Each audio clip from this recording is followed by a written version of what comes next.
Good morning, good afternoon, and good evening, everybody. Welcome back to another edition of For the Love of Music right here on selfdiscoverymedia.com.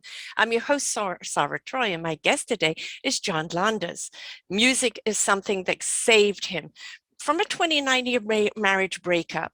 It was something that kind of kept him in life. And the 3 years following his divorce, his mum was diagnosed with colon cancer.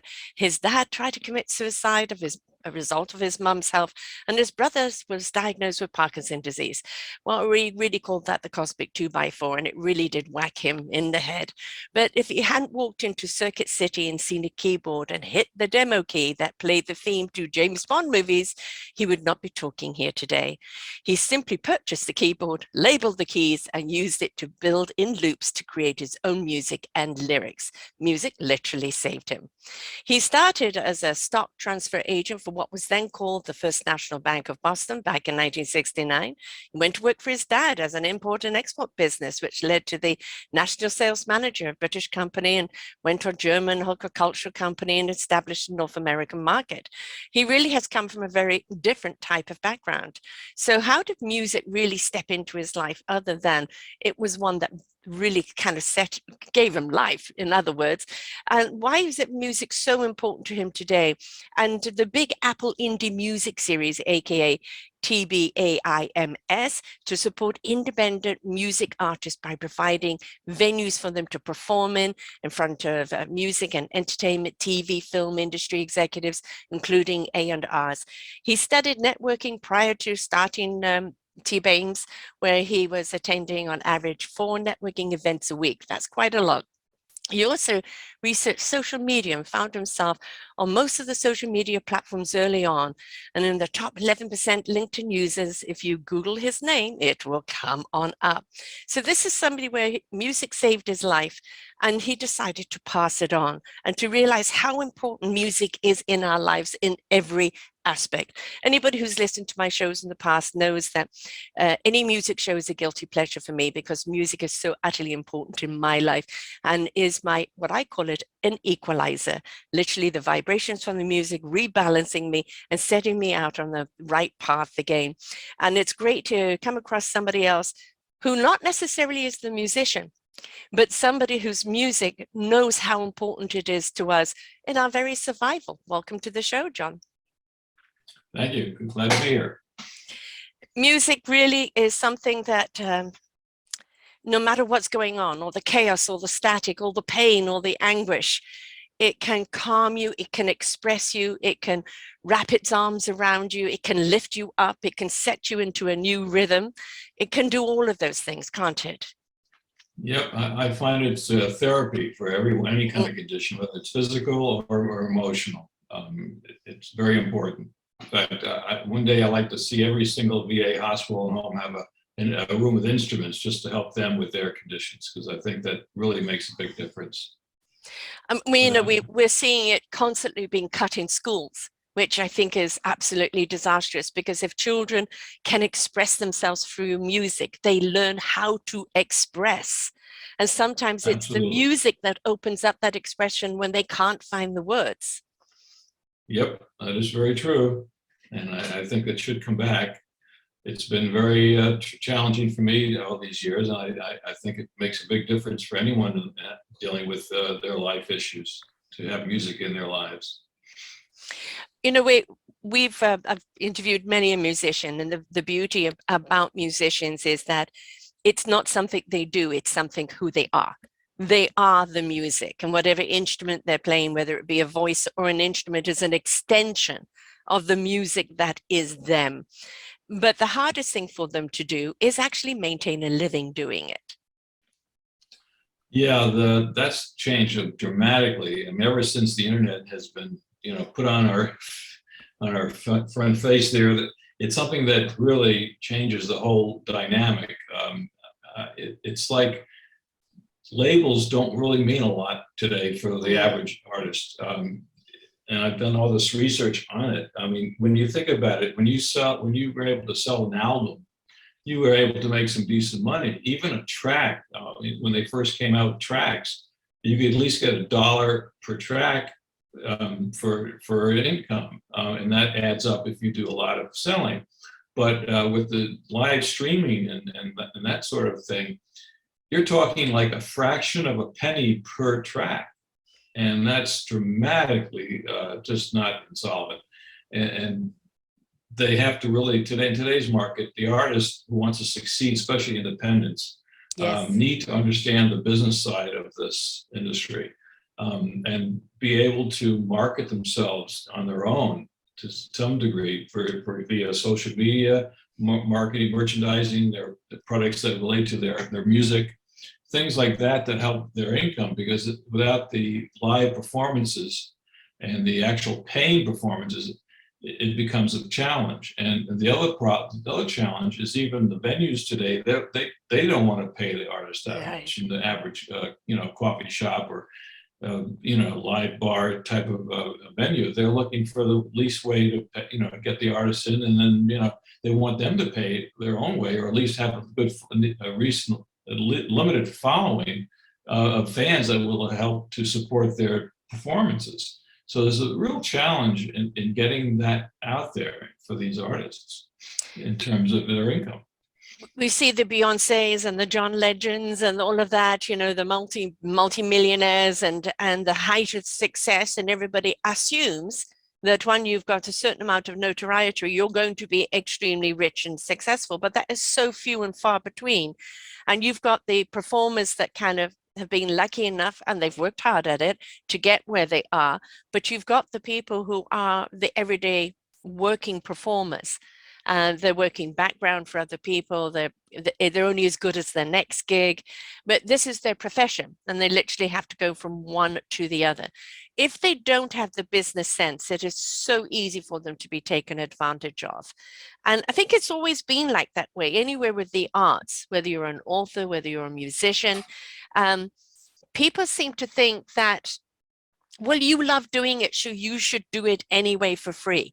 We get this with podcasting now too. Yeah. People just assume, well, you love doing it. It's just a pastime for you. Yeah, right. And then you should just do it for free. Where did we lose the respect for the artist and what the pleasure that they're giving us? And why do we pay them so low? And why do we look at them in the way that we do, financially and materially? I kind of think it goes to the start of the internet itself. Back in the day when you had, what was that first one, Napster or whatever, these sites would find ways to lessen the value of the music that was out there, and make it more abundantly available, but for a lot cheaper. But that hurts the artists themselves. And that the internet is really the start of what made it difficult for these artists to make a living.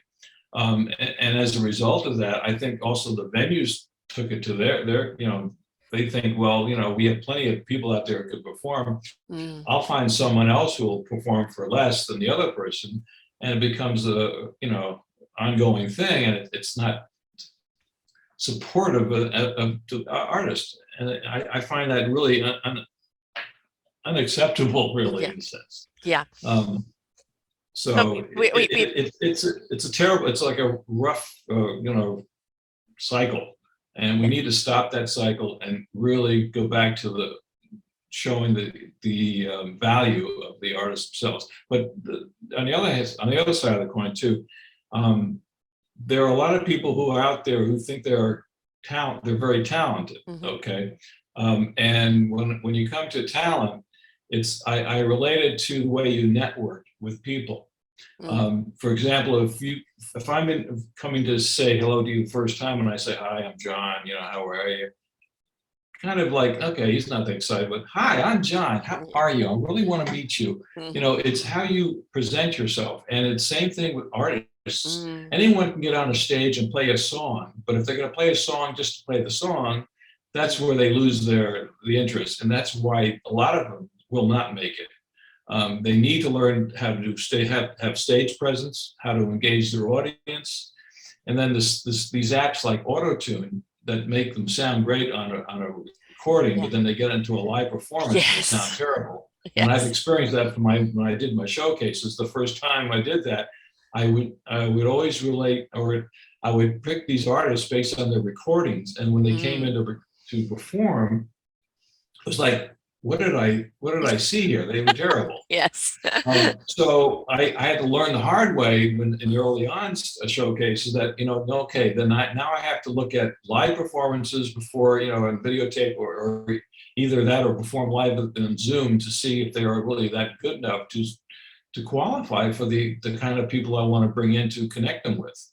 And that's been my challenge too. Not every artist will be a successful artist unless they are willing to invest in their career and are coachable in their career. Right. Because without that, you could spend all the money you want, but if they're not going to listen to the coaching of the professionals to tell you how to do it, it's just going to be a waste of money on their side and what have you. So there's a lot of different reasons for why someone's successful, why someone is not. Yeah. I'm a big one for watching the talent shows, and you watch somebody come on and they've just got an amazing voice and they're really singing from the heart. But as the competition goes, they get weaker and weaker because it's the environment they're in. And it's not just about your beautiful voice. It's your presentation. It's your stage presence. Can you cope with the stresses? Can you cope with the quick learning of the song? Quick learning of the whole performance? Can you take criticism? Can you take direction? And so many that really started off and you think, oh, this is a front runner, drop off because of all the other things that they are unable to adjust to. And this in any walk of life, it doesn't matter if you've got an aptitude for something. If you don't learn how to use that skill properly, you're never going to really take it very far. You have to hone in your artistry, which isn't just the playing, it is the persona. One of the things we see all the time, well, yeah, that was technically perfect. Well, that sounded really good, but where was the feeling? Where was the connection? Yeah. And then you've got other people, the emotion. Then you've got other people that may have dropped a note or even screwed up the song, but the emotion that they provoked, that they brought out in everybody, just, had everybody on the floor, and those are the performances we remember. So there's a lot of people that go and put themselves up on YouTube. Look at me, synthesizing and this and that. And then they do get a gig. And it is like, this is reality. The acoustics isn't good. I haven't got a machine to change the way everything sounds. I'm actually in front of people, not just a screen. Perfect example, someone like Justin Bieber. He got started that way. He was on YouTube. He did his own thing. There's a number of different artists who did that in the right way and got the kind of following that organically. Because then there's always these other people who buy their followers, and that means nothing. Right. And it's also how you engage with your followers as well. That's very key. One example, I have a friend here in Florida who came from the UK. He started with YouTube. And he talked about how they started, hitting just the local pubs. And even if there's like 1 or 5 people that showed up, they would engage with them. They would, and build their fan base organically. That's how they started. It's amazing how some of the artists, some of the independent people that I've met, they have an ego thing where they think they're really great. They get out there and they think that, I'm special. If I want to talk to you, I will, but I may not want to. I mean, that attitude out the door. I mean, it's just not one hit wonder and off you go, right? Yeah, it's wrong. It's a wrong attitude. So it has, like I say, it's attitude. It's a passion. You have to have the passion showing that what you're doing is what you really want to do, and show it in your performance. We talk about social medias and how many likes and followers you have. And, that is just stuff that you're putting up. But for a musician, generally the people that are following you are the people that are listening to you. And so, you really do owe it to them to always bring your best foot forward. And we also talk about networking today, like, you used to go to all these events, and sometimes we can still go to events, but a lot of it is social media interaction. I say this in any business. It's not just about posting something, it's about inviting people to want to listen or want to interact. Have it Right. posed as a question, or did you like this? Would you like to see something different? People are wanting to be engaged, so they have to be Mhm. invitational, don't they? Yeah. I can't remember the name of this band out of UK, but there's one that used to really very engagement on Facebook. They would come on the Facebook page and they would say, reach out to the fans, give us a subject you want us to write about, and we'll put together a song, and they would do that. Right. Another example is my producer friend, Bobby Tamero at Funky Boy Music. He's amazing. When I first started in this industry, with my music, I met him at was Connecticut Songwriters Association back in the day. And what he would do, he would have what he called a producer's playground. He would bring 2 or 3 people into his studio with a chorus and a line to it. And he would ask, what genre do you feel your song should be in? What artist do you see singing your song? He would right away come up with something that would sound phenomenally like that person, an artist. You have to have the vision and idea of how it should sound, how it should, Yeah.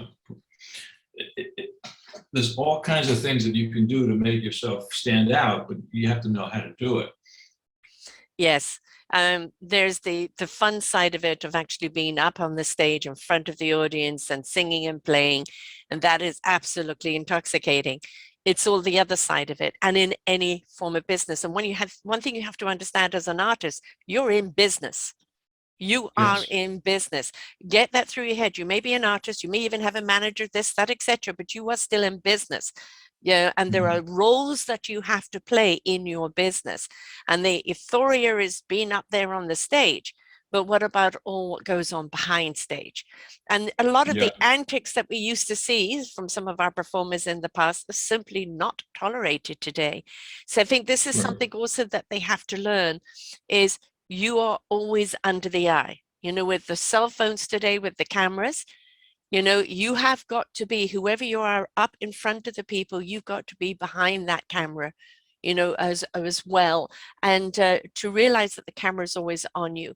And people want reality. They want real, authentic people. They don't want people that are up there just putting on a performance and then basically they're not very nice people afterwards. Yeah, I've met a few of those in Oh, my yes. day. Yes. It's And I it's know, quite disappointing, isn't it, actually, to meet someone and you've had such revere for them and you meet them and you're a jerk. yeah.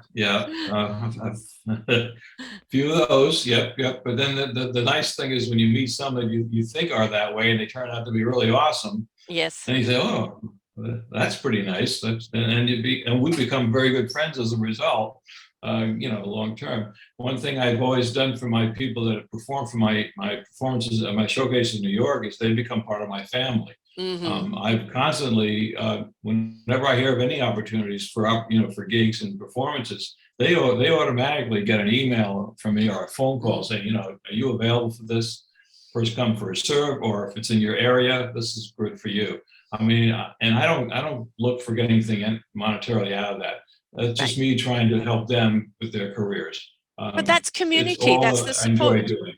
I mean, This is support. yeah, I mean, this is the way it should be. Everybody's in for business. And if you are a booking agent, then you are going to obviously get your fee. If you're a manager, this and that, yes, everybody has a right to earn a living. But you talked about the less than a cent for every song that's played. There's people there that are really just taking advantage. There's nothing about community about them at all. It's all in it, what's in it for me. And we have to Well, change that system altogether and think more in a way of community and supporting one another, because really that's what's missing in humanity right now. well, it's also the transparency from the people we work with. There have been, I can't tell you, a number of organizations who approach me promising all these kind of things for our artists. and turn out to be not who they say they are. Yeah. Or, some red flags for artists if they're looking to move ahead and they get approached by anybody. Number one, if it's a website that has no phone number, does not tell you who's behind the artist, who's behind the website, what their backgrounds are, and they're promising all this crazy stuff, you better, red flags should go up, because that's probably not going to happen. And there's a number of those out there. I'm not going to mention names and everything, but people need to do their homework and due diligence on anyone who approaches them to help them with their careers. Yeah, I actually have another show on this week, which is about cybersecurity, from somebody actually that worked for NASA, and it is all about those emails that you get, or those pop-ups that you get, or a site that doesn't have the proper representation. And it really is today buyer beware. Just because it's up there doesn't mean it is. Just because it's a pretty picture doesn't mean that's the truth. We have to do our due diligence in anything we're involved in today. Let me give you another example. I just started this Kickstarter campaign to see if I could help fund my new show, my weekly showcase. And almost immediately I've been getting emails through Kickstarter from these companies that claim, use us, we'll get you all these people who will pay funding for you, and we'll guarantee you'll get your reach your goal. And first of all, there's no phone number. There's a website, looks very nice. Doesn't say who's behind it, what their success stories are. Yes. So, right away I said, look, first of all, I want your cell phone number. I want to know who I'm talking to. Number two, I want a list of some of the people you succeeded with and their phone numbers to see, to make sure that what you're claiming is not a bunch of BS. Right. And, then they suddenly disappear, and then, oops, nope, no, if it sounds too good to be true, like the old story, yes, it did. But then there are the really genuine people out there that are really doing, like what yourself are really representing. And again, it goes back to, yes, you're a fantastic artist. I know you just want to play that guitar and sing and perform all the time, but you have to put your business hat on. And you need people that can do those other things for you, like booking or help promoting or managing you, because it's a lot to wear all of those hats, and you can get burnt out, and that's why you need these people. But make sure that these people are in it for you. You're actually in it for us, both of you, everybody gains, right? And don't go by the tinsel town, the flashy lights or people dropping names, because as you said, do the due diligence, look at it. Anybody can put anything up on the internet today. And it's and one of the sad things is even with reputable firms, we can't get to speak to anyone. It's all these goddamn chats all the time. And all you want to do is ask a question, and you ask it in chat, and it comes back gobbledygook because they're doing 10 things at once. And this is part of industry that is breaking down because we're losing that actual communicado connection. But I think, there's the old lead work, isn't there? There's the old phone work. There's most certainly follow up. If they've mentioned somebody else has played for them, contact those people. Did you play for them? Did they pay? Did they, were they reputable? Because accountability should be huge. You should be accountable for the music you're putting out, being there on time, getting your equipment out, all that type of thing, making sure you put on a performance that's top notch. And the accountability should be where you are playing as well. What is their reputation? Yes. I could think of another story about it. When I first started these showcases, I was approached by a guy in Las Vegas, said he had these great, events he did in Vegas, and he charged the artist like $500 to do it, and he promised them all this exposure. And he had all the success. He had like a list of successful people that he worked with, and I went ahead and looked them up. 3 out of the 5 I could find didn't exist, and the other 2, when I got contacted them, they never heard of the guy before. So it was like, what's this guy even trying to, it's just, you got to do due diligence, no matter what. And fortunately, I've connected with artist development agencies that are reputable, that I know they do the right work. I can refer them, when it's needed. And I've connected with a lot of people, actual artists in the industry that I know now. So I can, I've built a pretty nice following myself Yes. organically. And I've connected with some people in the industry who you have never expected to connect with in the process. And again, it's being, honest and showing transparency. Yes. I can't express that enough. You got to be transparent. I'm accessible. I have a phone number on my website. You can reach me. I will say this: the phone number on my website is a Google phone number, not my cell, Mm-hmm. and that's just to It's to not three screen o'clock the in the right morning people, calls. because I get so many crazy calls that I don't need. Anyone who calls that Google number, if they don't leave a voicemail for me to get back to them, they won't get contacted, because Right. that's it's not going to happen. Right. But if they do and they sound legit, I will definitely return the call to them and see what I can do to help. Right. And that's how I've been working all these years. I mean, there's a lot of myth too that artists don't support other artists, but we've seen that, completely blow out of the water. People like Usher and various others have seen an artist and go, I want to get behind this person. I want to make sure they're in the industry. Artists are Yeah. very, very supportive of other artists, aren't they? And if you can get Ones that under the don't have a radar. huge ego, yes. Yes, yes. Well, the ego ones, how long do they There last, always will really? be some that, but I would say that's probably the minority of artists. I think most artists are really good for that. And the one thing I also I always encourage with my showcases, even if the artists, well, I always encourage that when the artists, typically we'd bring in 6 different artists for an evening of performances. Each would do 20 minutes or 4 songs each. I would always encourage them to interact with each other, Yes. get to know each other, and maybe there's some creative juices that you guys can do something together. That's a creative process. It helps, and we've seen it before, collaborations with other artists out there. So And I we're always seeing more and more encourage of that, aren't we? Collaborations, which are Yeah. absolutely wonderful. I remember a wonderful experience that I had in Italy, late at night after midnight, somebody taking me some, it was almost like Joe sent me on the door. And we went into this place and it was pretty empty. And I said, what's going to happen here? And he said, just wait. And then one artist after the other would come in from their gigs. And they would get a drink. They wouldn't even talk to each other, then nod. And they would all start playing. And everybody, would just jam together. And they would just play off each other. And just a couple of hours of sit back and listen to music that will never be recorded. They'll never get on stage together, but they just literally put out the hearts and the souls and played music that was just absolutely brilliant. And that for them is something that they absolutely love to do. But what an experience. I wish I had more of it. Yeah, well, we had something similar to our showcases. So Steve Marshall is a very seasoned artist in New York, Steve Marshall Band. He knows some of the artists like Gene Cornish from the Rascals, Felix Cavalier, and a lot of different other, seasoned artists. We became very good friends. And whenever, there were times when I had, of the 6 artists, maybe 1 or 2 had to cancel for whatever reason, Right. I would call Steve up and say, hey, we have a cancellation. You guys think you can come in and do something to fill in the gap?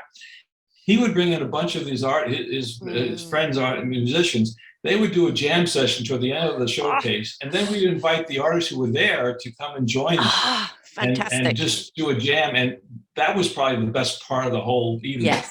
I mean, yes. that was the best thing I ever did. And Right. I loved it. And also for, young up and coming artists to even just play with seasoned artists. There's so much that they learn, even if there is no dialogue. There's just the way the person leans into the guitar, the way they the whole vibe of who the person is, because anybody starting out in anything, there's a certain amount of anxiety. Is anybody listening? Does anybody care? Should I have played a different song? Should I have sung it a different way? And you get in your head, right? But those artists that are really seasoned and those that are really really true, they are the instrument. I talked to you before about the young guy Justin Johnson, who's an American blues guitarist, and people were making guitars out of spades and car parts and oil cans, and as long as it's got strings, he can play. And when he plays, he and the instrument are one. But then he goes into Nice. schools and he shows kids how to make a three-string guitar out of anything and then how to play it. So not only has he inspired them, he's played the music that's moved them, but he's given them that illumination, whether they all go on to play anything or whether it's just something that they learn to attach to music. I love to see musicians that pay it forward in some way or other. Yeah, yeah. I think example, Scott Page, he's the sax player. He plays, he has played with like Pink Floyd and what have you. He's doing some new stuff on his end on the West Coast too, but and he's doing things to support artists in a lot of different ways. And I'm hoping to have him as a guest on one of my shows coming up when I get it going. And then to get out of just a little bit segue, the guy that played my Three Sons back in the day. I forget I'm having a senior moment, but let me look it up. Stanley Livingston. Right. He played Chip on My Three Sons. Right, he developed a DVD program to teach the business side of the industry. So that's something, we even have a link on our website to his program, that even though it's a different entertainment thing, but it all relates. If it's entertainment, you got to learn the business side, and it's pretty informative. Right. So, And I mean, it's very, very important that you learn from the people that have come before you. I always say the best teachers are those that have already gone through it. They know that you can relate to them. They know what you're going through. They know all the nooks and crannies and when to take the leap and when to take the toe by toe. And it's invaluable. It's invaluable when they share that knowledge and that wisdom, because it can save you an awful lot of grief if you're prepared to listen. Yes. I also, there are some like websites like Bands in Town that are very good for supporting the artists. I'll mention a few others: gigsalad.com, gigmore.com, GIGMOR. There's also Bandmix, where it's a site that artists can find other musicians can find musicians if they want to put together a band. There's a lot of resources that are developing, and these are legit. Yeah. As opposed to some of the other ones. I have a thing, I won't mention certain sites so that you could submit your stuff and be considered within, like for movies and stuff, but you're competing with thousands of people. Even like, Reverb Nation is a great site, great website for artists. They have I think they have over 5 million members worldwide. We used to have a Dropbox on their site just to get some submissions for our showcases. We'd average 2,400 to 4,800 a month just from that alone from across the globe. But having said that, maybe 2 to 3% were really qualifying what I was looking for, because based on the stage presence and all that. So those sites are good, but you have to find the backdoor ways to get around that. If you want to if you want to be considered for a soundtrack for a film or TV program, I would recommend stage32.com, because that's a site that are for directors and producers for the TV and film industry that you can have a profile on and connect that way. Right. Saves you the time and money to go into these other sites that you have to pay for to be considered by a bunch of thousands of others submissions at the same time. So there are things that I advise these people who come to me and I consult with in that respect. We see an awful lot of artists being independent, going the patron way, of being supported that way, where, artists can get the support, people can listen to their songs or download their songs and pay for it, or just literally just, fund them. And people are having to look at so many different ways to subsidize because of the industry gouging. Other than Patreon, are there any other type of platforms where they can kind of get that financial support independently to what is out there? Because Patreon, it doesn't matter if you're with iTunes, Spotify, or anything else. It is purely a funding platform. Well, yes. Just trying to think. Deezer is another one. DEEZER. Then there's TuneCore is a CD Baby. They're sites to consider, and again, you have to make sure your music is registered copyright it with the, you know, government and everything to make sure you got the protection there. And you of course have to be part of either ASCAP, BMI, or what's the other one? There's a few different organizations where you have your stuff supported, and they monitor your music out in the internet and you know, radio, TV, whatever, so you get monetized that way. There's a lot of that going on. SoundCloud's another good one to look at. Trying to think of some of the other. There used to be what was that one? I don't even have that anymore, do I?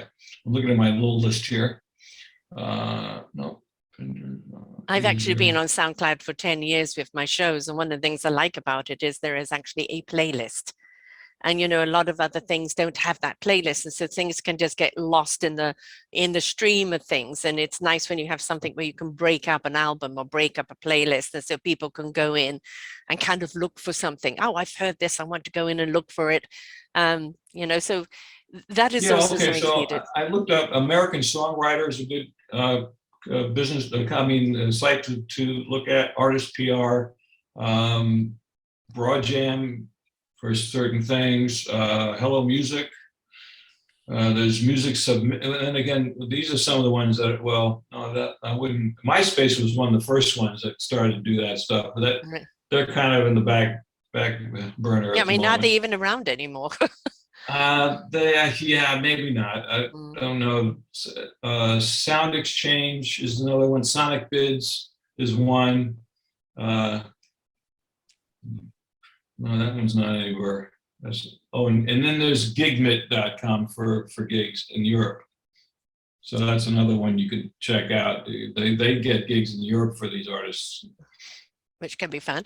How do people actually get kind of registered or copyright their songs? Because I think, again, this is the business side of, you know, the artist that, well, where do I go to do that? How do you copyright a song where it doesn't cost an arm and a leg before they even make the money on it?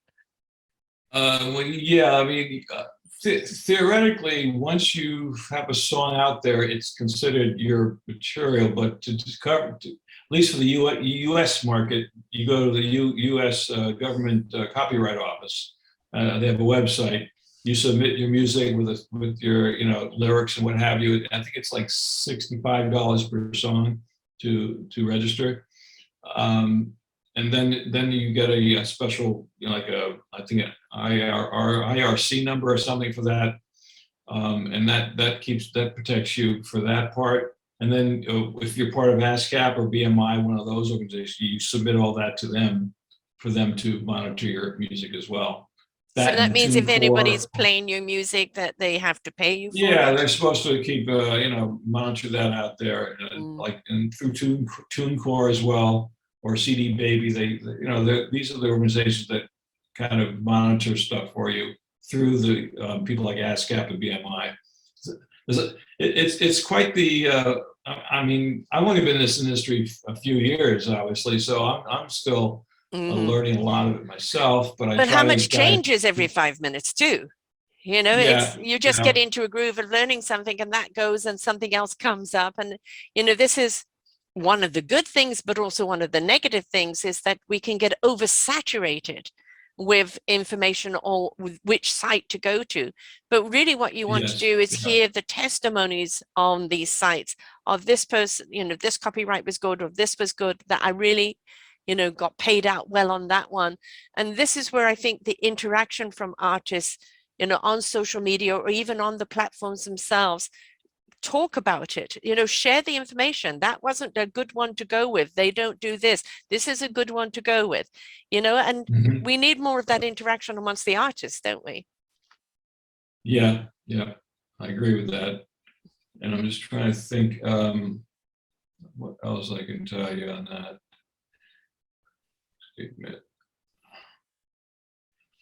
So you've got a show coming up where you're going to be interviewing artists. Yeah, I'm working with a local studio here. It's called WeBeam TV. They do other types of shows of other categories, but this will be a music one. It'll be a 1-hour show where I will introduce one artist per show, and I want to break it down. I'm kind of comparing it, or rather making it in this idea of 60 minutes, where a third of the show is going to be live performances of the artist on video or live actual. A third interviewing the artists with their background, how they got started, and then a third talking about the challenges they actually experienced in trying to get their music out there and, with their careers. So that it's a full idea of, what the artist is dealing with, how they're doing it. And they're going to be in person with you? Yes, either in person or through Zoom. Right. They have studios in Port Richey, St. Petersburg, and Orlando, which we'll make use of. And then, but if they are physically somewhere else, because it won't be just local artists, it'll be anywhere globally, actually, because I just got an artist from UK that wants to be on, and that has pretty good potential. So it'll be unique, and I'm also working with people like Gig More, Gig Salad, Gig Mitt, bands in town to find these artists as well, and Reverb Nation, of course. So those are the four that I'm focused on in working to find these artists.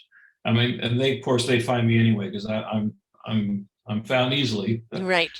You'll find me on page one most of the time. I'm on any Google. So that's great. I've interviewed quite across the spectrum. A young artist out of the UK, Stacey B, coming out with her debut song. I think she was 17 at the time, and then seasoned people, like Jeff Albert, the saxophonist, and he's played everywhere, and a lot of mature people who have had to reinvent themselves, but they have been what I call working artists, literally going from gig to gig. Sometimes Jeff was in American Idol for a few seasons, playing there, but it is a hard job, because you really, you're always having to look for the next gig. And because you can't really look at the sales of the records as being something that's going to make you money at 0.00000 it is the gigs that do it. Obviously, the more people who are listening to you on air means more money you can demand at the gigs. But for a lot of the seasoned players, 30, 40 years in the business, obviously it's changed so radically and is constantly changing. So there's a lot of wisdom that they can share on, but then there's still a lot that they can learn from the younger generation who are more online, and helping, making sure we don't lose the music. There's one band that comes to mind, Latitude 28, I believe it is.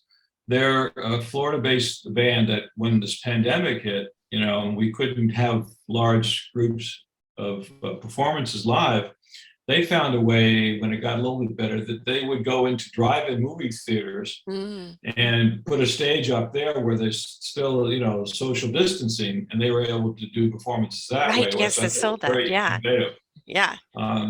And they were innovative in the sense that they had a sponsorship deck set up in 3 levels to support their efforts to go out there as well. And it was a monthly payment from these vendors that would pay to be seen and on their stages and such. So that was creative, and I thought that worked. But at the end of the day, I don't think it generated enough income to really make a living for them, because you only have so many vehicles you can put into a drive-in movie theater. Exactly, so, and there's only so much you can charge. Unless you're charging a large amount of money, which they couldn't do, sort of break-even type of thing. So there's still a lot of things to be done, and actually I have a new concept of a thing that I'm working on too that might make a difference in that respect, but that's too soon to talk about. Right. Well, obviously, we're going to have to stay tuned for that. But, we look at the price of a ticket nowadays, and, 190, 200, 300, and it's like, oh, God, this is like, I'd love to go, but it's so much. But we forget they're paying for the venue, all of the equipment that has to be hauled in and hauled out, the amount of people that are involved in it, the sound, the lighting, the this, the that, stage crew, the stage crew, the whole tutti frutti. And it's like, well, how much does actually the artist really get at the end of that? And we're just looking at the ticket and saying it's so expensive, but we don't actually keep in mindset of where all that money is going. And Yeah, I would love to see the tickets cheaper and more people being able to get out and support, because people, there's nothing like going to a live show and really being there and listening to the music as opposed to kind of watching it online or listening it on the headphones. Yeah, I think we still need to work on the area where scalpers are taking Yes, advantage of that. That's still an issue that needs to be addressed. Um, there shouldn't be any reason why anyone should be able to buy so many tickets and then sell them for a whole lot more profit. right. I thought they You were know, sell talking to the about direct making that person who illegal. wants it. Yeah, sell to the direct person that wants to go see Yeah, it, and that's it. Done. right. But people are all trying. Everyone's trying to make a living, so Well, there's that motivation. there's always, that type of humanity who will take advantage of, whether it's online or whether Exactly. it's scalpers. And, the thing is, if you know something is coming up and you know it's going to be opening up very quickly, get in there. Don't, Yeah. sit back and wait and decide, get in there very quickly. But we also see people coming in maybe for one night or two nights. And it's like, why don't they stay longer so more people can actually have the opportunity to see them? What is that? What is this trend with only one or two nights nowadays? Hmm. Yeah. I mean, I've one of the other things I'm working thought about is I don't know if you know South by Southwest in Austin, Texas is a huge music event. And they that involves hundreds of different venues and a lot of seminars and all stuff related to music. Tampa Bay has a potential of becoming another Austin if Mm, things go the right way, because it's growing like crazy. right. People are moving in here like you've never seen. And you have between Tampa, St. Pete, Clearwater, even Sarasota, and Orlando, there's a lot of potential of music that you could bring into it. And I'm thinking of doing something of another version of South by Southwest for Florida, whereas you incorporate venues in all locations that you rotate the artists a day Mm, here, a day there, a day there, a day there, so that they don't have to travel hours away to see them, right. but they can go right locally and see them the week that they're in, the day they're Right. in Yeah. that venue. That's something that it's a work in progress, but it's also finding the towns to collaborate enough to work together to do that, and that's Mm. a challenge I'm working with right now.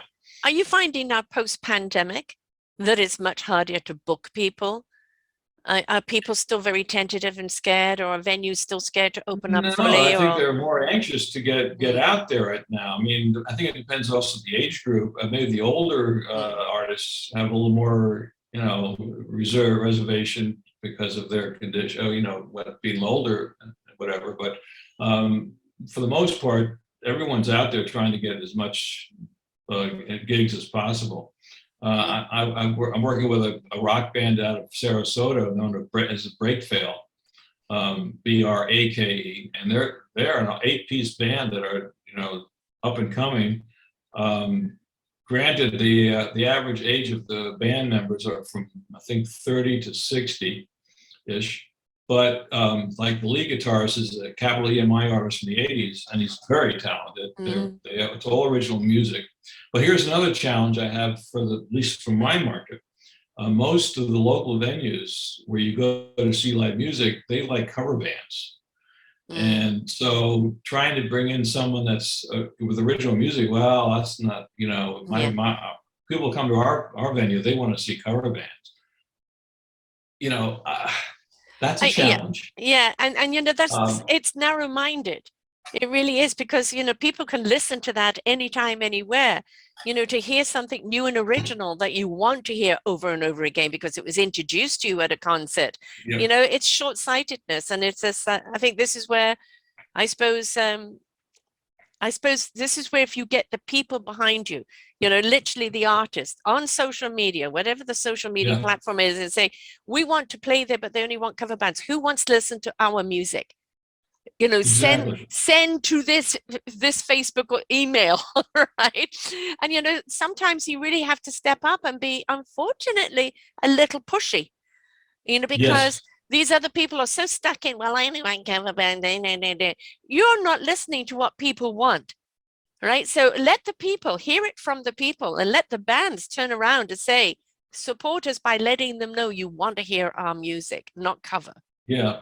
I mean, these venues are they're on the comfort zone. They don't want to get Yeah, out of the comfort zone to right. bring in these artists. And I mean, I kind of understand their view because they want to make sure that they bring in enough people to support the artists. Mm-hmm. But then again, it's up to the artist and the venue to promote it properly. You know, the venues expect the artist to promote that by Yes. themselves. And again, it goes back to, we want you for the least amount of our cost, but you're going to bring in the art, the Right. fan base to support you. It's catch-22. I think the venues need to step it up a little bit, invest in the artists that they bring in, and support them and also promote them as well, just And as maybe much as the artists. this goes across the board with authors. Even if you're with a publisher, you have got to do all the promo. You've got to go on the podcast. You've got to go and book the book. So the thing is, and it used to be when you had a book published, they would take all that promotional stuff and send you to it. Now you've got to create it, and it's a world that people don't know. They're the artists. They've put it in the song. They've put it in the words. They've put it in their paintings. But the actual business hat of marketing and everything else is really difficult for them because they're really not wired that way many of the time. And now they've Yeah. got to go out and pitch and push themselves. And it's difficult. This is where we do need the booker, the manager, the somebody else who's got that savviness, that's got that bit between the teeth, who can really Yeah. represent them. Because we're seeing this with doctors right now saying, you want us to run a business and you want us to see patients, but in order to run the business, we can only allow our patients 5 minutes. What can we do in that time? So short selling ourselves, I think, in all this time of demanding that our artists wear all the hats. Yes, I agree. Yeah. So what do you do for your artists? Break it down exactly how you help them. Well, for example, with Break Fail, when they first approached me, and again, I'm always skeptical when anyone approaches me. I want to see exactly who they are and what they are. So they approached me through my website. They invited me to. They have before they have this new place, they had a converted warehouse in Bradenton that had a stage and sound system where they did all their rehearsals. And they said, "Why don't you come down to one of our rehearsals and see who we are?" I went down there and I sat there, and I was like, yeah, gobsmacked. It was like I was sitting in front of seeing a headliner with a 90-minute performance, and I was blown away. I said, "Wow, you guys are awesome!" I mean, they were tight. They transitioned one song to the next flawlessly, and they had great stage presence, and the original music was really good. So I said, "Okay, I'm sold." Yeah, so let's see what I can do. So the first thing I did, their website was terrible. And I'm also a self-taught graphic designer, so I do some of that too. I looked at their website. It's like, first of all, your website, it needs to be redone. So I redid their website. That was good. And one thing they were missing, because they were just getting up and started, and they had a little history. I mean, they got together around 2019, I believe, just before the pandemic. And unfortunately, their original sax player lost his life through the COVID. So they had to regroup, and they finally found another sax player who's awesome. But they needed some professional video footage of their performances, and all they had was like stuff off your cell phones, and it was really not that great. So I connected them with a couple that I know that do very good professional videos, and we went into this warehouse place, and they recorded them doing their whole set. And we did, so we have like 8 or 9 different videos of the different songs that they performed. That's now on the website. We got that up on YouTube. This past year, and I only started with them several months ago, but I was able to get them booked at the recent Florida Strawberry Festival in locally here. I can't think of the town, but they got into the public showcase tent, and they were actually performed for them. And that was the first time for them to perform there, but the people at the festival liked them so much, they've already been invited back for next year. Good. So that's a good plus. And again, the challenges with the band, I mean, they're awesome. They have day jobs, so they have a certain limitation of what they can do until they get more established. But I'm working on, trying to get them more gigs in other venues locally in this area. They want to stay local for the start for now, but I tell you, the right person sees them performing, they're going to be good. They're going to be a headliner because they're Right. really super. But it doesn't matter how great they are if they didn't have the right site that can draw them in. If there wasn't that video that people can get hooked on them, Yeah, and this they needed to be merchandised or right, marketed better, exactly, marketing. exactly, And and that's what I've been doing. I've been helping them market them, give it a better look. We did Facebook ads to promote them for the Strawberry Festival. And we're doing now for the events that they're doing in a venue in Sarasota area. So that's what I'm doing for them. And I can do that for anyone, but the key is I have to be sold on their right. music too. For example, I was coached by another band in the area. The drummer was awesome. They were a bit more of hard rock, not hard rock, heavy, almost heavy metal rock. But what I found with their music when I got to listen to some of their tracks is that they all sounded similar to each other, and with the guy the vocals were terrible. So I was on. I said, I have to be sold myself, be able to promote you. Right. And I was honest. I'm not sold on that. I'm sorry. All your stuff sounds almost the same with different stuff, and I could not do it in the right with the right mind on there. So I said, no, I'm going to have to turn you down. But if I'm sold on your music and you have really good stuff, I will do what I can to help promote you. That goes without saying. But it's got to be, I have to be sold first. Well, not only is it you can tell the difference between the people who are promoting someone that don't believe it and people that really do believe in what they're promoting. Yes. It's a totally different vibe. And it's also your authenticity. You've got your name behind it. Right now, obviously, reputation, my name, yes, exactly, and then everybody has a preference. They may not like that type of music, and that's okay. But the fact that they may be good at what they do, but it's not your music, that's all right. But to know that, John's got this new band that he's promoting, I'm going to take a listen because I know that he picks good bands and he really does market them well, and I'm going to give the time to it. For a lot of people looking for musicians to play, you want to know that there is that gatekeeper, right? That is going to lead you to the right band, that is going to represent that band, but also has put his own name on the thing there. I stand by my choice of this band, and right. Yes. Everybody needs that because people can just go online, oh, that one on YouTube sound goes, let's just book him. But then where's all the other stuff, all the other package? You're preparing them to be a whole package. It's all very well they can get up in there and play, but what about everything else? And when you're putting them together as a whole, now they can get out and play as a whole, but it also allows them to grow so much more exponentially. Oh yeah. Okay. No, I must say the Breakfell, it has a great future to my mind for them, and they're always working on new material. And I mean, at first I would say, I was telling them, some of these venues want some cover songs, and Jeff Adams, he's the main guy there, the lead guitarist. He said, we tried it, it didn't work, and we don't want to do it.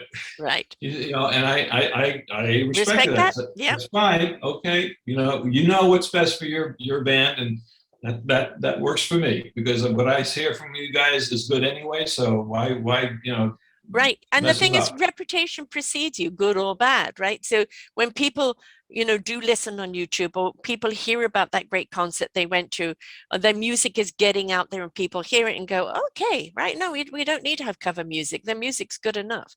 It's got what we need to draw the people in. And then comes back to marketing.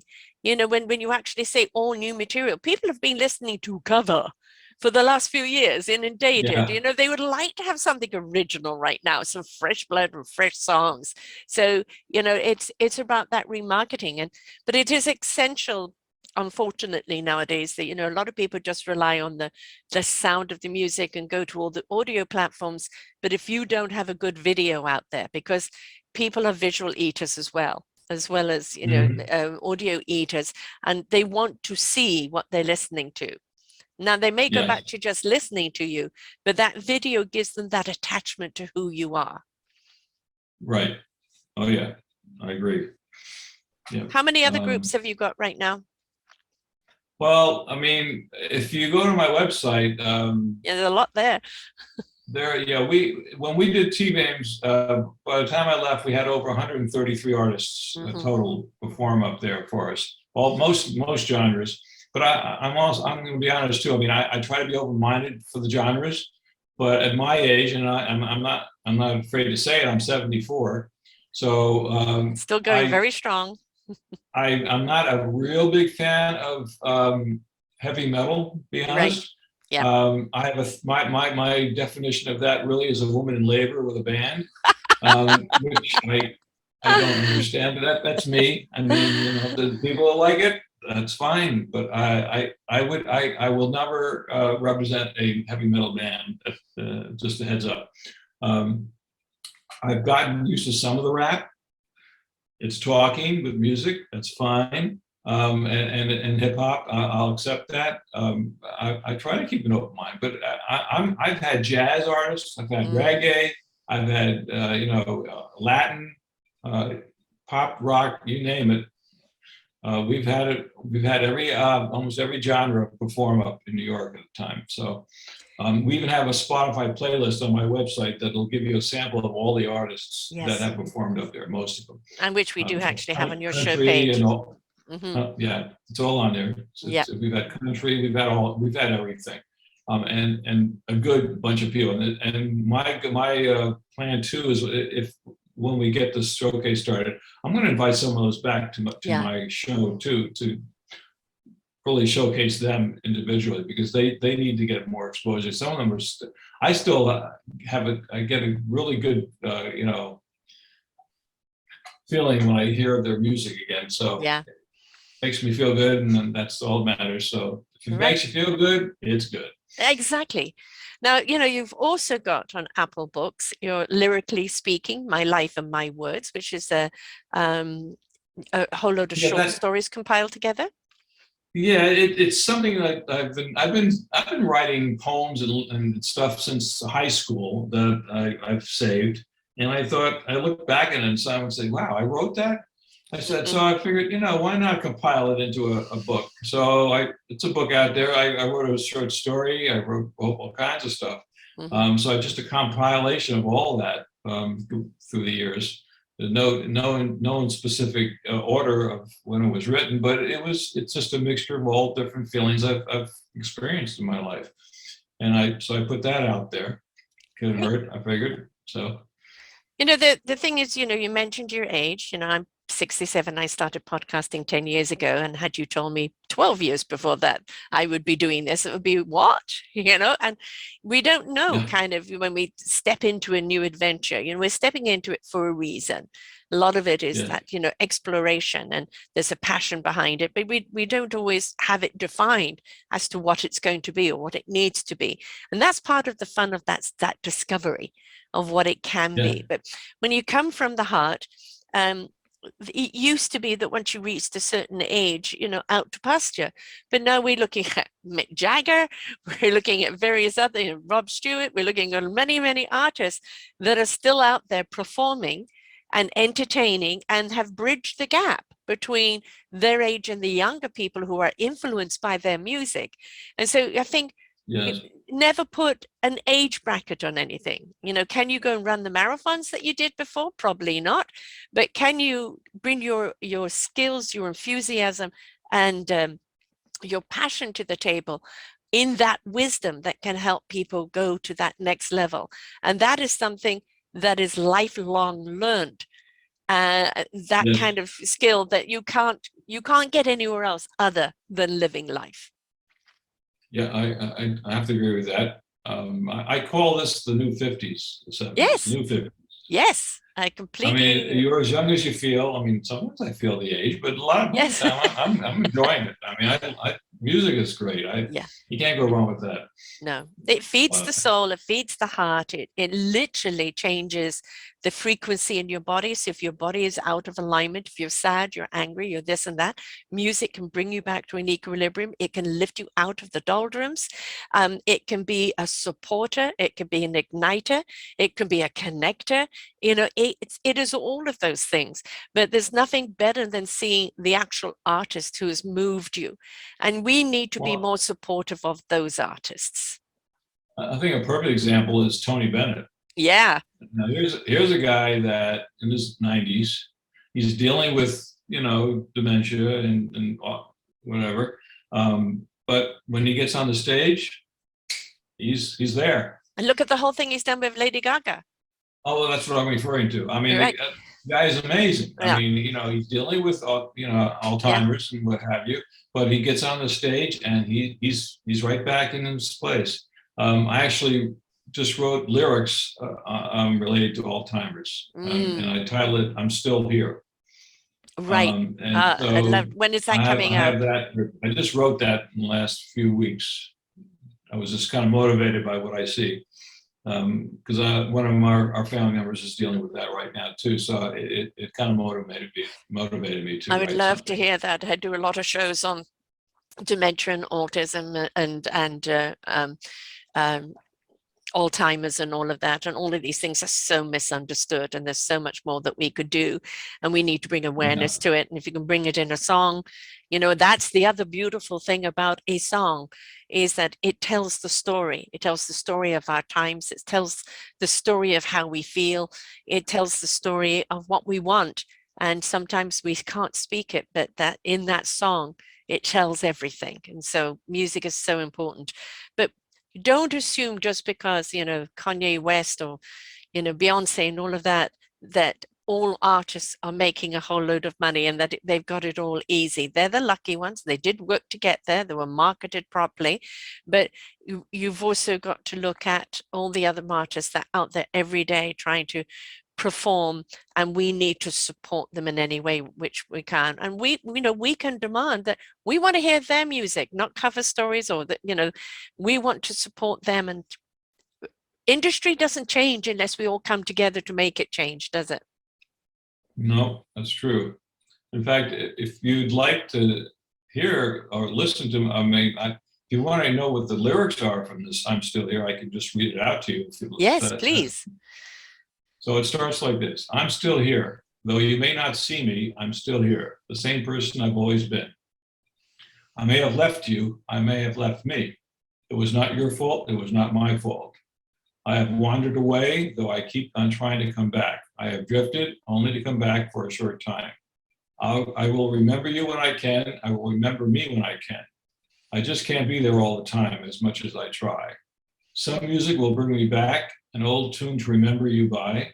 Some picture will welcome me back, and I will remember once again, if only for a short while.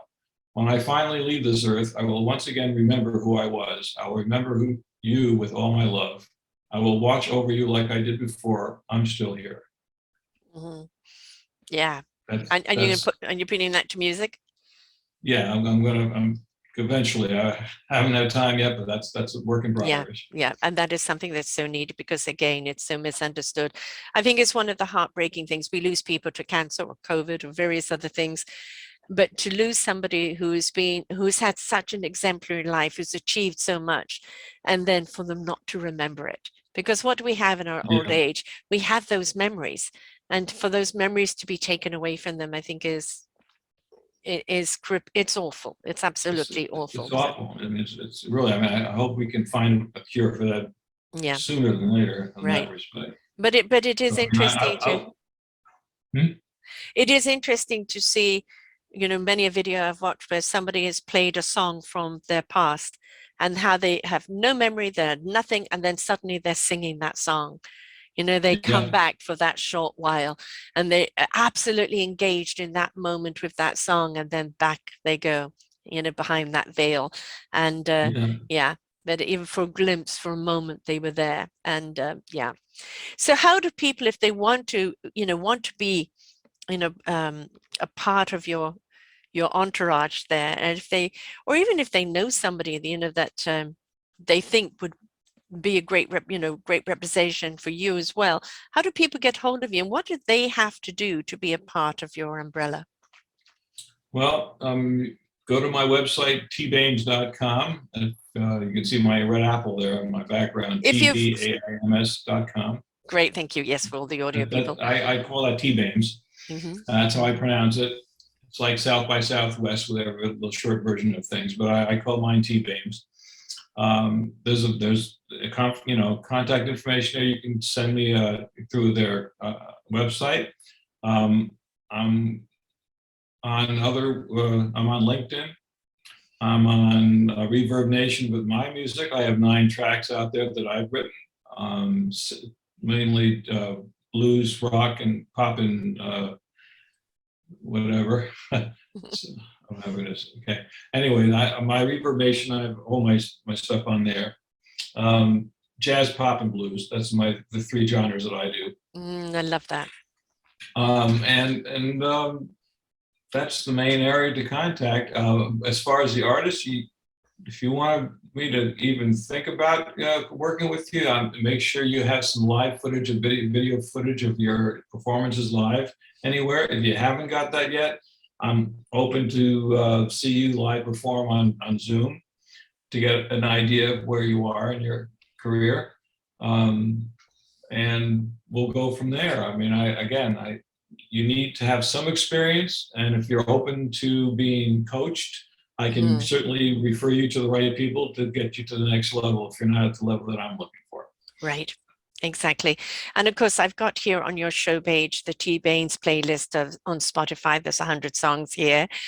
You're also on Twitter as well as T-Banes. And well, correction. Announcement. I yes. have decided to take myself off Twitter altogether today. Okay, I was wondering, there's going to be probably a lot of people going to be doing that, so I will make sure I remove it. It's nothing to do with the changeover in that, but I've come to a point in my life where I don't need too much negativity and posts and what have you. I'm pulling away from that. I've actually pulled away from some other social sites. When you have the Facebook, the Big Apple Indie Music Series, is that still there? I still have that on. I'm keeping Facebook. LinkedIn are the 2 major ones I would like to stay with, but I decided to pull out of Twitter, and I did that officially today. Okay. And Instagram, are you still there? Take it off my website because I decided to do that. What? Right. Are you still with Instagram? Yes, Instagram still with. Pinterest. Those are, I'll stay with for the moment, but I'm life's too short to get all this negativity going on out there. I agree with you. And I've also tried to pull away from any political stuff. We're so divided right now. We need music to help bring us together. Yeah. Because that's the only way we're going to get out of this hole, I think, at this point. And I think we need a lot of music. We need to turn it up. We need to just let go of all the garbage that is around us and just get our bodies moving, get our soul and hearts grooving. And, I think it's let us go into spring and summer, with a grooving attitude and really get up and dance, because I think we will then enter into fall and winter in a totally different mindset. Oh, yes. I agree. So again, it's tbames.com. That's T-B-A. Yeah, I'm spelling out TBAIMS.com. And you can also find that on LinkedIn, and you can find it on Instagram, and on the YouTube, it's Creative John. Reverbernation.com is John Landers. And of course, when you come here to selfdiscoverymedia.com, all you have to do is just put in John Landers, Landers. And John with no H, Jon. Right, Jon. That's very key. Right, yes. And, and just come and see some of the songs, come and look at all the sites, come and everything that he's doing. And, we know, I don't know anybody who doesn't like music of some sort. You know, we might not all like the same music, but with this music is an important part of our very existence. And it is time that we stopped just taking it for granted and we started looking at the artists that are putting it out. And they've been taken advantage of and they need more support. And so let's get behind them. You've got behind them. You're giving them those platforms to go out there and be their wonderful, excellent selves that others are going to appreciate. So I appreciate the fact that you're stepping up for them, and we need to all step up for them one way or the other, right? Appreciate that. Thanks so much for sharing here today, John. You're welcome. Glad to be here. And to everyone else out there, next time you listen to a song, remember that song that you listen to, they get less than a cent of that money from that song. Where does the other 99% go? Let's actually inquire. Let's actually saturate the social media. Let's have a breakdown of who's making that money. Or go to iTunes and actually buy some of the tracks. Right, because exactly. That's a little bit more than just the streaming. Exactly. Support them that way. Right, exactly. Or CD Baby. Yeah. And, buy the music and support the artist, because we know how important music is to you. So let's turn around and be a little more appreciative and support the artists that are giving it to us. Until next time, folks, bye for now.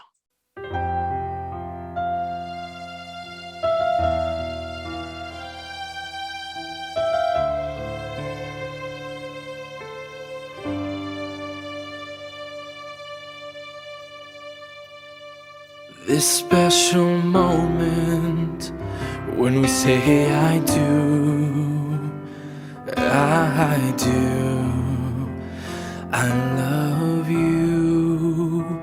Our special time in this beautiful space, we share our vows in this wedding place, becoming one from two hearts, taking our vows to never part. I take your hand and you take mine. We say our vows again for the first time.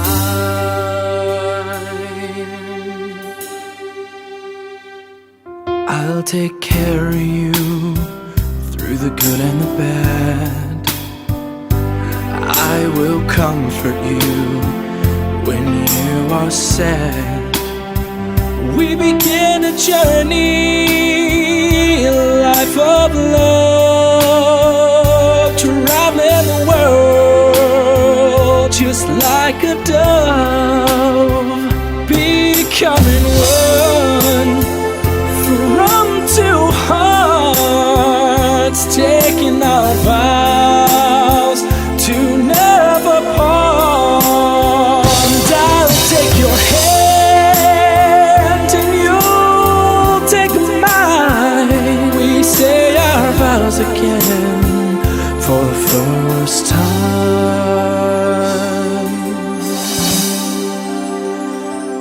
I will nurture you, take comfort in you. I will cherish you for the rest of my life. You make me whole, you give me hope, soulmates for life, you my wife. This special moment when we say our vows, I do, I love you.